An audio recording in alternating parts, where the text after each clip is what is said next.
नमस्कार, मैं हूं अंकुर। आप देख रहे हैं सत्य हिंदी। एक नजर अब तक की सुर्खियों पर। ट्रंप बोले ईरान के खिलाफ ऑपरेशन जल्द खत्म हो सकता है। ईरान बोला युद्ध कब खत्म होगा ये अमेरिका नहीं हम तय करेंगे। युद्ध जल्द खत्म होने के संकेत से तेल की कीमतें नीचे आईं। पुतिन और ट्रंप ने ईरान संकट पर फोन पर बात की।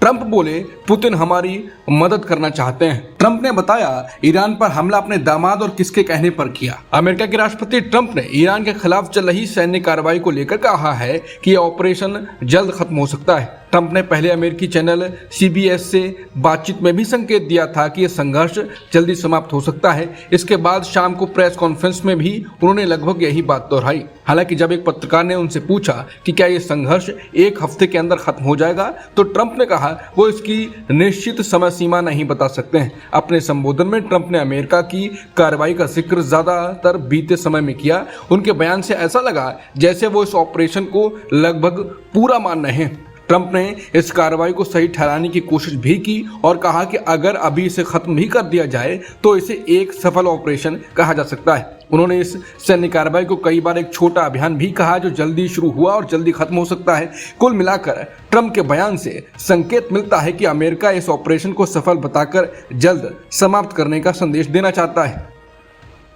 ईरान ने अमेरिका के राष्ट्रपति ट्रंप के उस बयान पर कड़ी प्रतिक्रिया दी है जिसमें उन्होंने कहा था कि ईरान के साथ चल रहा संघर्ष जल्द खत्म हो सकता है। ईरान की इस्लामिक रिवॉल्यूशनरी गार्ड कॉर्प्स यानी IRGC ने कहा है कि युद्ध कब खत्म होगा यह अमेरिका नहीं बल्कि ईरान तय करेगा। IRGC ने अपने बयान में कहा कि अब क्षेत्र की स्थिति और भविष्य का फैसला तेहरान की सेना के हाथ में है। उन्होंने ये भी कहा कि अमेरिकी सेना इस युद्ध का अंत तय नहीं कर सकती। दरअसल ट्रंप ने पहले कहा था कि ईरान के खिलाफ यह अभियान ज्यादा लंबा नहीं चलेगा। उन्होंने इसे मध्य पूर्व का एक छोटा अभियान बताया था जिसका मकसद कुछ खतरों को खत्म करना था।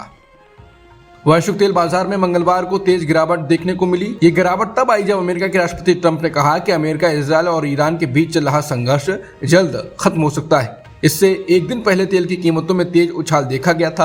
अंतर्राष्ट्रीय बाजार में ब्रेंट क्रूड ऑयल की कीमत $100 प्रति बैरल के पार पहुंच गई थी। यह स्तर रूस यूक्रेन युद्ध के बाद पहली बार पार हुआ था। ट्रेडिंग के दौरान कीमतें बढ़कर $119.5 प्रति बैरल तक पहुंच गई थी। लेकिन जब ट्रंप ने संकेत दिया कि यह युद्ध ज्यादा लंबा नहीं चलेगा तो बाजार की दिशा बदल गई। तेल की कीमतों में गिरावट आई और ब्रेंट क्रूड की कीमत गिरकर $98.96 प्रति बैरल बंद हुई। वहीं ग्लोबल शेयर मार्केट में फौरन सकारात्मक असर देखा गया। सोमवार को रूस के राष्ट्रपति व्लादिमीर पुतिन और अमेरिका के राष्ट्रपति ट्रंप के बीच करीब 1 घंटे तक फोन पर बातचीत हुई। क्रेमलिन के सलाहकार यूरी उशाकोव के अनुसार यह बातचीत अमेरिका की पहल पर हुई थी। इस बातचीत में सबसे ज्यादा चर्चा ईरान के आसपास चल रहे संघर्ष और यूक्रेन युद्ध को लेकर हुई। दोनों नेताओं ने इन मुद्दों पर अपने अपने विचार साझा किए। इसके अलावा बातचीत में वेनेजुएला की स्थिति और वैश्विक तेल बाजार पर भी चर्चा हुई। बताया जा रहा है ये बातचीत पिछले 2 महीनों में पुतिन और ट्रंप के बीच पहली बातचीत थी। खास बात यह भी है कि अमेरिका और इजरायल के ईरान पर हमले के बाद दोनों नेताओं के बीच ये पहली सार्वजनिक बातचीत मानी जा रही है। यानी साफ है ईरान संकट और यूक्रेन युद्ध के बीच कूटनीतिक बातचीत के जरिए रास्ता निकालने की कोशिश की जा रही है।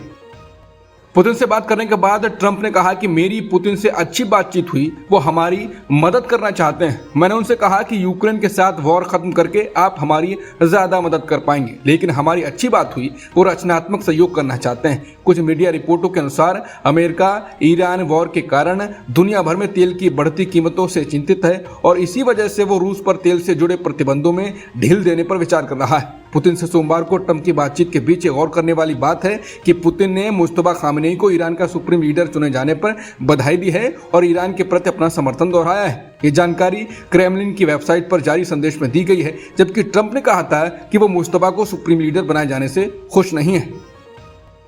ईरान ने इजरायल के खिलाफ अपने जवाबी हमले और तेज कर दिए हैं। ईरानी सेना ने बताया कि उसने ऑपरेशन प्रॉमिस 4 की 33वीं वेव के तहत नए हमले किए हैं। ईरान ने यह भी घोषणा की है कि अब आगे से वो इजरायल और अन्य लक्ष्यों पर 1 टन या उससे ज्यादा वजन वाली भारी मिसाइलों का इस्तेमाल करेगा। इसी बीच ईरान के उप विदेश मंत्री ने कहा है कि चीन, फ्रांस और रूस ने युद्ध विराम को लेकर संपर्क किया है। हालांकि उन्होंने इस प्रस्ताव की कोई विस्तृत जानकारी नहीं दी, लेकिन ये ईरान ने साफ कहा है कि वो बातचीत की मेज पर तभी लौटेगा जब उसे ये गारंटी मिले कि भविष्य में इस तरह के हमले दोबारा नहीं होंगे। ईरान का कहना है कि जब तक ऐसी सुरक्षा की गारंटी नहीं मिलती तब तक बातचीत शुरू करना संभव नहीं है। ट्रंप ने अब कहा है कि उन्होंने ईरान पर बमबारी हमला अपने दामाद जारेड कुशनर, स्टीव विटकॉफ और पीट हेग्सेट की सलाह पर किया है। यह दावा सोशल मीडिया पर तेजी से वायरल हो रहा है। ट्रंप इस क्लिप में इन तीनों के नाम लेते हैं। जारेड कुशनर ट्रंप के दामाद हैं, स्टीव विटकॉफ रियल एस्टेट कारोबारी हैं और पीट हेग्सेट डिफेंस सेक्रेटरी हैं। ईरान इजराइल जंग के बीच ये खबर चर्चा में है। हालांकि सवाल ये भी उठाया जा रहा है कि नेतन्याहू का नाम लेने में ट्रंप को डर क्यों है। अमेरिका का साथ छूटा, रूस की ओर मुड़ा यूएई। अमेरिका से मदद न मिलने पर रूस से की बात। क्या अमेरिका ने अरब साथियों को धोखा दिया?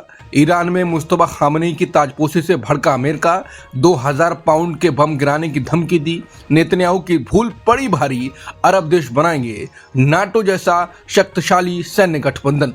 ट्रंप की ईरान को चेतावनी, तेल रास्ता रोका तो 20 गुना ज्यादा ताकत से हमला। ईरान से जंग के बीच यूएई को अपने पुराने और भरोसेमंद साथी अमेरिका से वो मदद नहीं मिल रही जिसकी उन्हें जरूरत है। रिपोर्ट के मुताबिक यूएई ने जब अमेरिका से अपनी मिसाइल डिफेंस सिस्टम को फिर से भरने के लिए इंटरसेप्टर मिसाइलें मांगी तो अमेरिका ने कथित तौर पर इसे नजरअंदाज कर दिया। इस बेरुखी के बाद यूएई ने अपनी कूटनीति बदल ली। यूएई के विदेश मंत्री ने रूस के शीर्ष राजनयिक सर्गेई लावरोव से फोन पर बात की है। दोनों देशों ने क्षेत्र में जारी हमलों को तुरंत रोकने और राजनीतिक बातचीत के जरिए सुरक्षा बहाल कराने की मांग की है। यूएई ने साफ संदेश दिया है कि वो आसान शिकार नहीं है। हालांकि वो शांति चाहते हैं, लेकिन अपनी संप्रभुता की रक्षा के लिए वो हर जरूरी कदम उठाएंगे। बता दें, पश्चिम एशिया में जारी जंग का असर अब और भी गहरा होता जा रहा है। पिछले 10 दिनों में ईरान ने संयुक्त अरब अमीरात पर 1400 से ज्यादा ड्रोन और 200 से अधिक मिसाइलों से हमले किए हैं। इन हमलों से यूएई की सुरक्षा व्यवस्था हिल गई है और उन्हें भारी नुकसान भी हुआ है। इसके बाद यूएई ने अमेरिका से मदद मांगी, जो नहीं मिली तो रूस के पास रुख किया गया।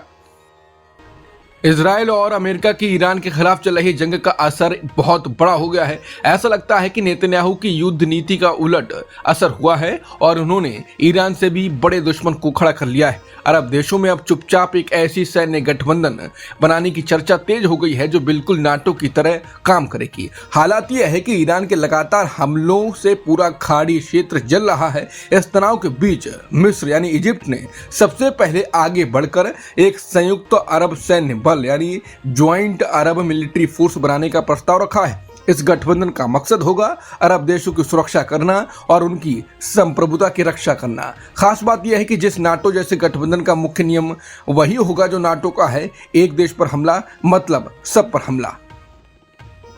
पश्चिम एशिया में जारी जंग के कारण अब बेंगलुरु में कमर्शियल एलपीजी सिलेंडरों की किल्लत बढ़ गई है। बेंगलुरु होटल एसोसिएशन ने 9 मार्च को चेतावनी दी है कि अगर गैस की सप्लाई जल्द शुरू नहीं की गई तो शहर के ज्यादातर रेस्टोरेंट्स बंद करने पड़ सकते हैं। एसोसिएशन के अध्यक्ष पीसी राव ने बताया कि होटलों को गैस सिलेंडर की आपूर्ति रोक दी गई है, जो होटल इंडस्ट्री के जरिए किसी बड़े झटके से कम नहीं है। एसोसिएशन ने केंद्र सरकार से इस मामले में तुरंत दखल देने की अपील की है। ज्ञानेश कुमार के खिलाफ महाभियोग लाएगा इंडिया गठबंधन, संसद में आज भी हंगामे के आसार। संसद के बजट सत्र का दूसरा चरण शुरू होते ही राजनीतिक टकराव अपने चरम पर पहुंच गया है। अब खबर आ रही है कि विपक्षी दलों का इंडिया गठबंधन मुख्य चुनाव आयुक्त ज्ञानेश कुमार के खिलाफ महाभियोग का प्रस्ताव लाने की तैयारी कर रहा है। सूत्रों के मुताबिक टीएमसी के लोकसभा में उपनेता शताब्दी रॉय ने मल्लिकार्जुन खड़गे के कार्यालय में हुई इंडिया गठबंधन की बैठक में यह मुद्दा उठाया। टीएमसी का आरोप है कि चुनाव आयोग द्वारा पश्चिम बंगाल में एसआईआर के दौरान लाखों वोटर्स के नाम गलत तरीके से हटा दिए गए। मुख्यमंत्री ममता बनर्जी इसी मुद्दे को लेकर पिछले कई दिनों से कोलकाता में धरने पर बैठी हैं। विपक्षी दलों का कहना है कि वो इस प्रस्ताव को लाने के लिए जरूरी संख्या बल जुटा चुके हैं। अब वो इस पर मंथन कर रहे हैं कि महाभियोग का नोटिस किस सदन यानी लोकसभा या राज्यसभा में सबसे पहले पेश किया जाए। यह कदम संसद में सरकार और विपक्ष के बीच एक बड़ा राजनीतिक घमासान खड़ा कर सकता है। आज का दिन भारतीय संसदीय इतिहास में अत्यंत महत्वपूर्ण माना जा रहा है, क्योंकि लोकसभा में अध्यक्ष ओम बिरला के खिलाफ अविश्वास प्रस्ताव पर चर्चा शुरू होनी है। जहां सरकार बजट और विधायी कार्य को निपटाना चाहती है, वहीं विपक्ष ने सरकार को घेरने के लिए कई मोर्चे खोल रखे हैं। सोमवार को जयशंकर ने पश्चिम एशिया संकट पर भारत की गंभीर चिंता व्यक्त की थी, लेकिन विपक्ष विस्तृत चर्चा की मांग पर अड़ा रहा, जिसके कारण सदन स्थगित करना पड़ा। सोमवार को विदेश मंत्री एस जयशंकर ने राज्यसभा में बताया था कि प्रधानमंत्री मोदी व्यक्तिगत रूप से ईरान युद्ध की स्थिति पर नजर रखे रहे हैं। आज का रुख विपक्षी दल विशेषकर कांग्रेस आज सरकार से मांग करेंगे कि इस मुद्दे पर केवल बयान नहीं बल्कि पूर्ण चर्चा हो। विपक्ष जानना चाहता है कि यदि युद्ध के कारण तेल की कीमतें $100 के पार जाती हैं तो भारत का आर्थिक बैकअप प्लान क्या है। लद्दाख में संवैधानिक सुरक्षा और राज्य के दर्जे की मांग को लेकर लंबे समय से आंदोलन कर रहे प्रसिद्ध पर्यावरणविद और कार्यकर्ता सोनम वांगचुक के मामले में एक बड़ा अपडेट सामने आया।